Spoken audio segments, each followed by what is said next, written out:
कार्तिक की कहानी। दो सास बहुएं थे। कार्तिक मास आया तो सास बोली, मैं कार्तिक स्नान के लिए तीर्थ जाना चाहती हूँ। बहू बोली, मैं भी चलूंगी। सास तो बोली कि अभी तू बहुत छोटी है, अभी मुझे जाने दे। सासू तीर्थ गई तो बहू कुमारके से 35 कुंडे ले आई। रोज एक कुंडा भरकर रखती। उधर गंगा जी में सासू जी की नत गिर गई। बहू कुंडे में नहाती हुई बोली, सासू नावे उंडे, मैं नहाऊं कुंडे। इतने में गंगा की धारा कुंडे में आ गई, साथ में सासू जी की नत भी आ गई।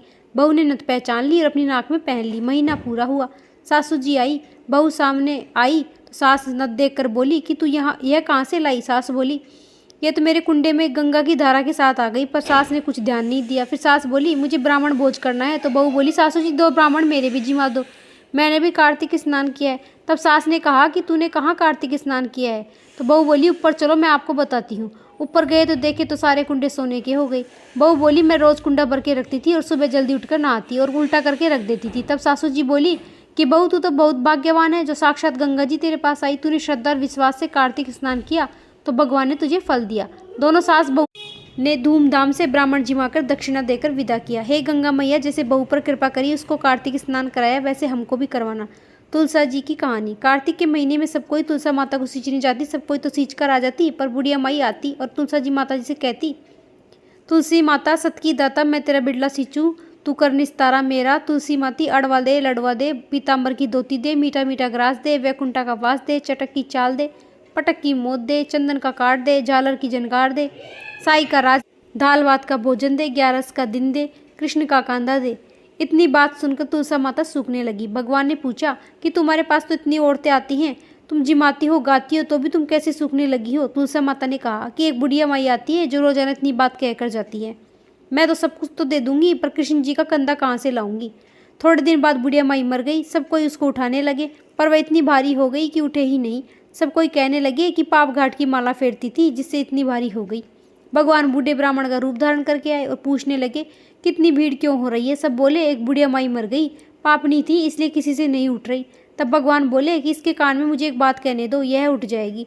सबने कहा, तू भी अपने मन की निकाल ले। भगवान ने जाकर उसके कान में कहा, बुढ़िया माई तू बिड़ला सींचे मेरा, मैं करूँ निस्तारा तेरा। बुढ़िया माई अड़वा ले, गड़वा ले, पीताम्बर की धोती ले, पटके की मोत ले, मीठा मीठा ग्रास ले, वैकुंठा का वास ले, चटक की चाल ले, चंदन का काट ले, झालर की झनकार ले, साई का राज ले, दाल भात का जीमन ले, कृष्ण का कंधा ले। इतना सुनते ही बुढ़िया माई हल्की हो गई। भगवान उसे कांधे पर ले गए और उसकी मुक्ति हो गई। हे तुलसा माता, जैसे उसकी मुक्ति करी ऐसे ही हमारी करियो, जैसे उसको कांधा दिया वैसे सबको दियो। पीपल पतवारी की कहानी। एक गुजरी थी, उसने अपनी बहू से कहा कि तू दूध दही बेच के आ। वह बेचने गई तो रास्ते में उड़ते पीपल पतवारी सींच रही थी। उनको सींचे देखकर बहू ने पूछा कि तुम यह क्या कर रही हो। औरतें बोले कि हम तो पीपल पतवारी सींच रही हैं, इससे अन्न और धन होता है, 12 वर्ष का बिछड़ा पति मिल जाता है। बहू बोली, ऐसी बात है तो तुम तो पानी से सींचती हो, मैं तो दूध दही से सींचूंगी। तो गुजरी बहू रोजाना दूध दही बेचने नहीं जाती, वह रोजाना दूध तो पीपल और पतवारी में सींच देती। सास दूध दही का दाम मांगती तो कह देती कि महीना पूरा होने पर दे दूंगी। कार्तिक का महीना पूरा हो गया, पूनम का दिन आया। बहू पीपल पतवारी के पास जाकर बैठ गई। पतवारी ने पूछा कि तू मेरे पास क्यों बैठ गई। तब बहू बोली कि सासू दूध दही के दाम मांगेगी। पीपल पतवारी बोली कि मेरे पास के दाम रखा है, यह भरा डींडा पतीला ले जा। और ले जाकर बहू ने वही सास की कोठरी में रख दिया और डर के मारे कपड़ा ओढ़कर सो गई।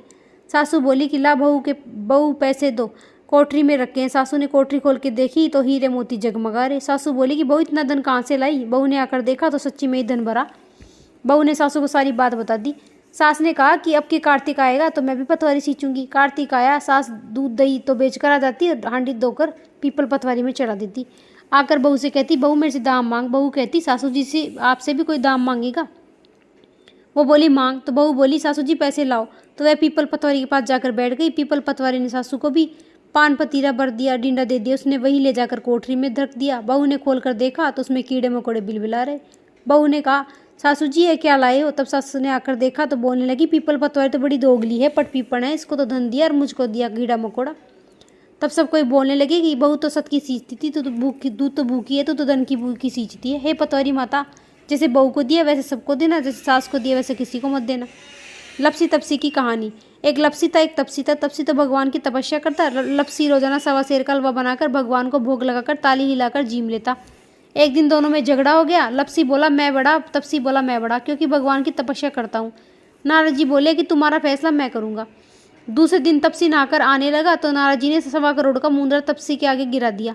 उसने आंखें खोलकर देखा तो मूंदरा पड़ा था। उसने उठाकर पैर के नीचे दबा लिया और तपस्या करने लगा। उधर लपसी ने सवा शेर का हलवा बनाकर भगवान को भोग लगाकर ताली हिलाकर झीम लिया। इतने में नारद जी आए और दोनों को आपस में बिठा लिया। दोनों पूछने कौन बड़ा।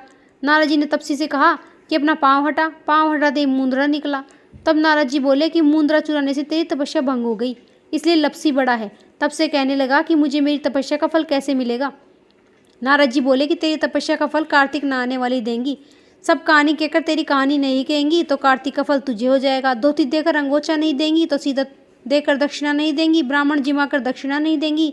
दीवा चास कर हाथ न जोड़े तो तेरा पुण्य हो जाएगा। कपड़ा दे के बटन न लगावे, दाहिना हाथ नाड़े बांधे, सबका फल तुझे ही हो जाएगा। इतना कहकर नारद जी चले गए। लपसी को फल लपसी न हो जो, तपसी को फल तपसी न हो जो, माँ की कथा को फल माँ न हो जो। विनायक जी की कहानी। बुढ़िया माई थी, वह मिट्टी के गणेश जी की पूजा करती थी। वह मिट्टी के गणेश जी रोज बनाती, रोज गल जाते। सामने एक सेठ जी का मकान बन रहा था तो वह जाकर बोली कि पत्थर का गणेश बना दो। मिस्त्री बोले जितने में हम तेरा पत्थर का गणेश गढ़ेंगे उतने में तो दीवार सीधी कर लेंगे। बुढ़िया बोले कि राम करे तुम्हारी दीवार टेढ़ी हो जाए। अब उनकी दीवार टेढ़ी हो गई। बनावे और ढावे, बनावे और ढावे, इस तरह करते करते शाम हो गई। शाम को सेठ जी आए और उसने कहा आज कुछ भी काम नहीं किया। तो मिस्त्री बोले कहने लगे कि एक बुढ़िया आई थी, वह कह रही थी कि मेरा पत्थर का गणेश गढ़ दो।